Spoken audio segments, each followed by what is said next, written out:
আসসালামু আলাইকুম এভরিওয়ান। আজকে আমি অনেক দিন পরে একটা রেসিপি নিয়ে চলে এসেছি।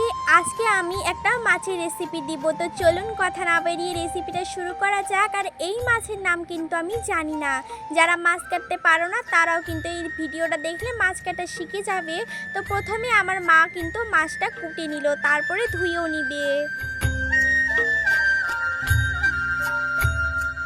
সমস্ত মশলাপাতি কিন্তু রেডি করে নিয়েছি। কড়াইতে তেল দিয়ে দিল, আর এখানে কিন্তু কুচি কুচি করে এখানে টমেটো, পেঁয়াজ, তারপরে হচ্ছে কাঁচা লঙ্কা, এগুলো কুচি করে নিবে। তারপরে কিন্তু কড়াইয়ের মধ্যে তেলটাও গরম হয়ে গেলে পেঁয়াজ কুচি দিয়ে লাল লাল করে ভেজে নিবে। তারপরে সমস্ত মশলা দিয়ে দিবে, হলুদ গুঁড়ো, লঙ্কা গুঁড়ো, লবণ, রসুন বাটা, জিরা বাটা, লঙ্কা বাটা এবং হচ্ছে সামান্য পেঁয়াজ বাটা দিয়ে ভালো করে এটাকে কষিয়ে নিয়ে মাছগুলো দিয়ে কিন্তু একটু জল দিয়ে কিন্তু নাড়াচাড়া করে নিবে। তো সমস্ত মাছগুলো দিয়ে দিবে এবার।